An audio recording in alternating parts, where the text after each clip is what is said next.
Hello students, north Bengal ইউনিভার্সিটির আন্ডারে যে সকল আমার ভাই বোনরা এবছর ভর্তি হয়েছে অর্থাৎ ফার্স্ট সেমিস্টারে, এবং যাদের ফার্স্ট সেমিস্টারে ডিএসসি এবং অনার্সের পার্টস মাইনর বা ডিএসসি বাংলা রয়েছে,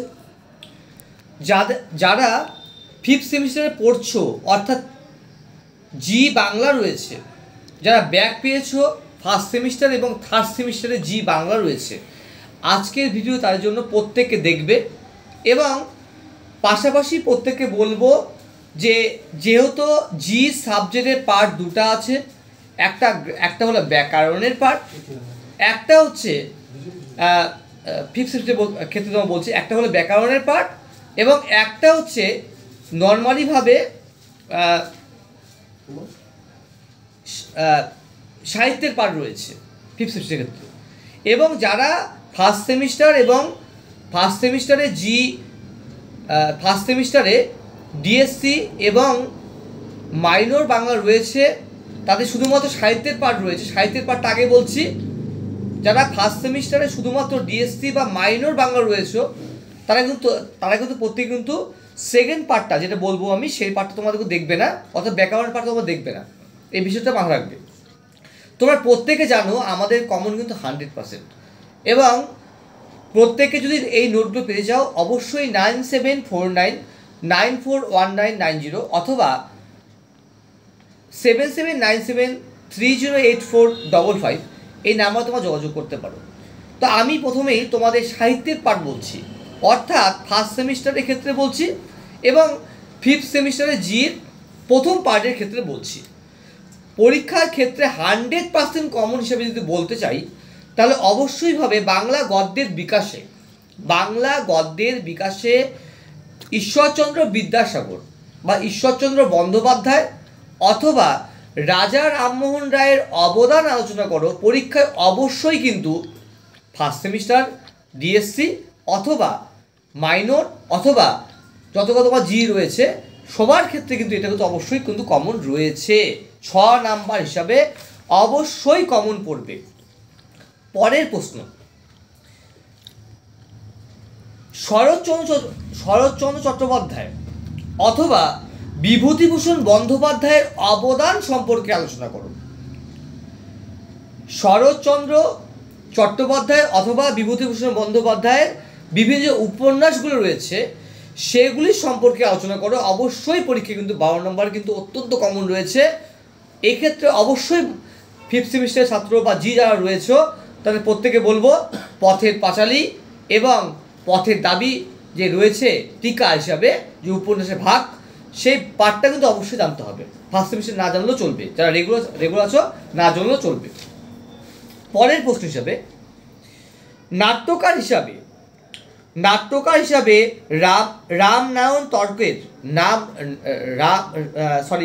রামনারায়ণ তর্করত্নের অবদান আলোচনা করো। এটা কিন্তু তোমার 6 নাম্বার হিসেবে কিন্তু ফার্স্ট সেমিস্টার যারা রেগুলার ছাত্র রয়েছে তার জন্য অত্যন্ত কিন্তু কমন রয়েছে। পরের প্রশ্ন, রবীন্দ্র পরবর্তী যে কোনো একজন কবির সম্পর্কে আলোচনা করো। রবীন্দ্র পরবর্তী যে কোনো একজন কবির সম্পর্কে আলোচনা করো। এক্ষেত্রে তোমরা অবশ্যই বিহারীলাল চক্রবর্তী, যাকে আমরা ভোরের পাখি বলি, অথবা প্রকৃতিপ্রেমী জীবনানন্দ দাশের সম্পর্কে আলোচনা করো, দেখতে হবে। সেক্ষেত্রে যদি ভোরের পাখি বিহারীলাল চক্রবর্তী আসে, সেক্ষেত্রে অবশ্যই কিন্তু সাধের আসন বা সারদা মঙ্গল, অথবা জীবনানন্দ দাশের ক্ষেত্রে অথবা অবশ্যই কিন্তু তোমাদের কিন্তু বঙ্গবন্ধু সেন, এই পার্টটা তোমার দেখে দিতে হবে, টিকা হিসেবে দেখতে হবে। এই বিষয়টাকে মাথায় রাখতে হবে। পরের প্রশ্ন, এই যে প্রশ্নটা বললাম সেই প্রশ্নটা কিন্তু অবশ্যই 6 বা 12 হিসেবে কিন্তু আসতে পারে। পরের প্রশ্ন হিসাবে মাইকেল মধুসূদন দত্তের বা বাংলা নাট্যকার হিসাবে মাইকেল মধুসূদন দত্তের অথবা দীনবন্ধু মিত্রের অবদান সম্পর্কে আলোচনা করো। এক্ষেত্রে কিন্তু প্রত্যেকটা সেমিস্টার বা প্রত্যেকটা পার্টের ক্ষেত্রে আমি বলছি অবশ্যই মাথায় রাখতে হবে। এক্ষেত্রে কিন্তু মাইকেল মধুসূদন দত্তের যে পার্ট রয়েছে শর্মিষ্ঠা নাট্যকার হিসাবে দেখে দিতে হবে একটু। এবং তার পাশাপাশি মাইকেল মনোজ দত্তের দুটি প্রহসনধর্মী নাটক ছোট প্রশ্ন হিসেবে আসতে পারে, অবশ্যই দেখতে হবে। এর পাশাপাশি দীনবন্ধু মিত্রের, যে বললাম যে নাট্যকার হিসেবে দীনবন্ধু মিত্রের অবদান আলোচনা করো, এক্ষেত্রে কিন্তু নীল দর্পণ অথবা এইভাবেও দিতে পারে যে সধবার একাদশী, অথবা সধবার একাদশী কার লেখা, এটি কোন খ্রিস্টাব্দে প্রকাশিত হয় এবং প্রধান চরিত্রের নাম কি। এই পাঠটা কিন্তু অত্যন্ত কমন রয়েছে 6 হিসাবে। আমি ছোট যদি আসে তাহলে 3 হবে, যদি আমাদের মানে মাইকেল মনোজ দত্ত আসে তাহলে 3 হবে, মানে দুটা বলেছি আমি, অথবা বলেছি, অর্থাৎ মাইকেল মনোজ দত্ত অথবা দীনবন্ধু মিত্র, দুটার মধ্যে একটা কিন্তু পরীক্ষা কিন্তু 6 হিসাবে আসবেই, যেটা আসবে না সেটা কিন্তু অপশন 3 হিসেবে কিন্তু আসবে, এটা মাথায় রাখতে হবে। ঠিক আছে, এরপরে হচ্ছে ঐতিহাসিক নাট্যকার হিসাবে দ্বিজেন্দ্রলাল রায়, যাকে আমরা ডিএল রায় বলি, দ্বিজেন্দ্রলাল রায় অথবা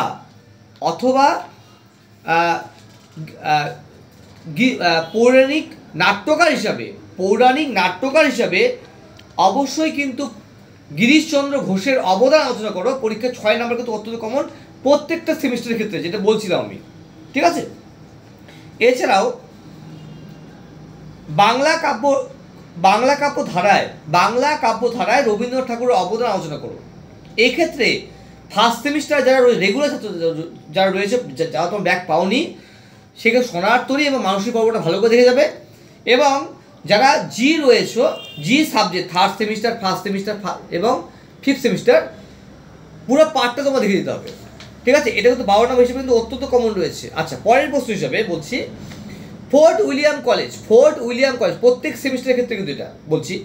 ফোর্ট উইলিয়াম কলেজ কে, কবে, কেন, কি উদ্দেশ্যে তৈরি করেছিলেন? ঠিক আছে, ফোর্ট উইলিয়াম কলেজ কে, কেন, কত খ্রিস্টাব্দে, কি উদ্দেশ্যে তৈরি করেছিলেন? এবং বাংলা গদ্য সাহিত্যে এই ফোর্ট উইলিয়াম কলেজের অবদান আলোচনা করো। ঠিক আছে, বাংলা গদ্য সাহিত্যে এই ফোর্ট উইলিয়াম কলেজের অবদান আলোচনা করো। অর্থাৎ এখানে কিন্তু আমাদের 3 হতে পারে অথবা 12 হিসেবে হতে পারে। এমনও হতে পারে যে বলতে পারে যে ফোর্ট উইলিয়াম কলেজে 3 জন অধ্যাপক এবং একজন করে অধ্যাপক এবং তাদের 3টি অধ্যাপক এবং একটি করে তাদের রচনার নাম লিখো। অবশ্যই তোমাদের জেনে যেতে হবে, পরীক্ষিত অত্যন্ত কমন রয়েছে। ঠিক আছে, এ বিষয়টা রয়েছে। এবার যদি বিদ্যাসাগর কোনো কারণে তোমাদের না আসে, তাহলে বাংলা গদ্যে বিকাশে রাজা রামমোহন রায়ের অবদান আলোচনা করো। অত্যন্ত কমন রয়েছে, পরীক্ষা 6 নাম্বার হিসাবে, এটা মাথায় রাখতে হবে কিন্তু তোমাদের। ঠিক আছে, এছাড়াও তোমাদের প্রত্যেকে চোখের বালি উপন্যাসটি কে লিখেছেন? ঠিক আছে, চোখের বালি উপন্যাসটি কে লিখেছেন, এটি কত খ্রিস্টাব্দে প্রকাশিত হয়, কোন পত্রিকায় প্রকাশিত হয় এবং প্রধান চরিত্রের নামগুলি কী কী? 3 নম্বরে কিন্তু অবশ্যই 100% কমন রয়েছে। ঠিক আছে, এছাড়াও মেঘনাদ বধ কাব্য থেকে আসতে পারে, যা তোমার জি রয়েছে সরাসরি তোমার মেঘনাদ বধ কাব্য আসতে পারে। যারা ডিএসসি বা মাইনর রয়েছে তাদের প্রত্যেকে কিন্তু তোমার কিন্তু অবশ্যই মাথায় রাখতে হবে কিন্তু যে মাইনর বা ডিএসসি রয়েছে, অবশ্যই আসতে পারে যে মেঘনাদ বধ কাব্যটি কার লেখা, কত খ্রিস্টাব্দে, এটি মানে কোন ছন্দে রচনা হয়েছে। অবশ্যই 3 নম্বর কিন্তু অত্যন্ত কমন রয়েছে, অবশ্যই তোমার জেনে নিতে হবে। এছাড়াও ছোট গল্পকার হিসাবে প্রত্যেকটা সেমিস্টার ক্ষেত্রে বলছি এটা, ছোট গল্পকার হিসাবে রবীন্দ্রনাথ ঠাকুরের অবদান আলোচনা করো। অত্যন্ত কমন রয়েছে। যারা মাইনর বা ডিএসসি রয়েছে ফার্স্ট সেমিস্টার ক্ষেত্রে, তাদের অবশ্যই বলাইচাঁদ মুখোপাধ্যায় এবং নারায়ণ গঙ্গোপাধ্যায় সম্পর্কে কিন্তু অবশ্যই মানে ছোট গল্প হিসেবে বলাইচাঁদ মুখোপাধ্যায় অথবা নারায়ণ গঙ্গোপাধ্যায় হিসেবে কিন্তু পড়ে যাবে। যারা জি রয়েছে তারা কিন্তু দেখবে না, এই বিষয়টা মনে রাখতে হবে। এবার মোটামুটিভাবে আমি ফার্স্ট সেমিস্টারের মাইনর এবং ডিএসসি সাবজেক্ট সম্পর্কে তোমাদের বলে দিলাম। এবার যারা জি রয়েছে অনলি ফর জি, এবার কিন্তু তোমার হলো মাইনর বা ডিএসসি সাবজেক্ট যারা তোমার রয়েছে তারা তোমার দেখবে না এই পার্টটা। ঠিক আছে, এবার আমি যাচ্ছি ব্যাকরণের পার্টে। ঠিক আছে, সম্পর্কে লিখছি আমি। ঠিক আছে, বলছিলাম যেটা হলো ফিফথ সেমিস্টার জি এবং ফার্স্ট সেমিস্টার এবং থার্ড সেমিস্টার জি মানে ব্যাক, তাদের ক্ষেত্রে বলছি যেহেতু সিলেবাসটা একরকম তাই একটু কনফিউজ মনে হচ্ছে, তাই না? তো যাই হোক, আমি বলছি তোমাদের এবার ব্যাকরণের পার্টটা আমি বলছি। ব্যাকরণের পার্ট হিসাবে তোমাদের অবশ্যই কিন্তু ফলো করতে হবে প্রাচীন ভারতীয় আর্য ভাষা অথবা নব্য ভারতীয় আর্য ভাষা সম্পর্কে আলোচনা করো। ঠিক আছে, সেক্ষেত্রে অবশ্যই তোমাদের স্তরগুলো রয়েছে, অর্থাৎ ধ্বনি, এই পাঠগুলো রয়েছে, অবশ্যই ভালো করে পড়তে হবে, 12 নম্বর হিসেবে পড়তে হবে, 100% কমন থাকবে এটা। 2 নম্বর হচ্ছে শব্দার্থ পরিবর্তন অথবা ধ্বনি পরিবর্তনের কারণগুলি আলোচনা করো। ঠিক আছে, এই পাঠটা অবশ্যই তোমাদের কিন্তু অবশ্যই 12 নম্বর হিসেবে কমন পড়বে এবং অত্যন্ত কমন রয়েছে। ঠিক আছে, এর পাশাপাশি বলছি উপভাষা, পরীক্ষায় কিন্তু অবশ্যই কিন্তু তোমাদের কিন্তু উপভাষা কিন্তু আসবে, যারা রয়েছে তাদের ক্ষেত্রে বলছি। উপভাষা কাকে বলে, এর শ্রেণীবিভাগ, এর বৈশিষ্ট্য। আমরা জানি আমাদের বাংলা ভাষাতে 5টা উপভাষা রয়েছে। কী কী রয়েছে? বরেন্দ্রী রয়েছে, রাঢ়ী রয়েছে, বাঙাল রয়েছে, কামরূপী রয়েছে, রাঢ়ী রয়েছে। তো পরীক্ষায় কিন্তু উল্লেখ করতেই পারে যে রাঢ়ী বা বরেন্দ্রী বা কামপুরী এটা কোন অঞ্চল থেকে হয়েছে, এর ধ্বনি মানে এর কয়েকটি বৈশিষ্ট্য লাগো, হতে পারে 6 হিসেবে হতে পারে।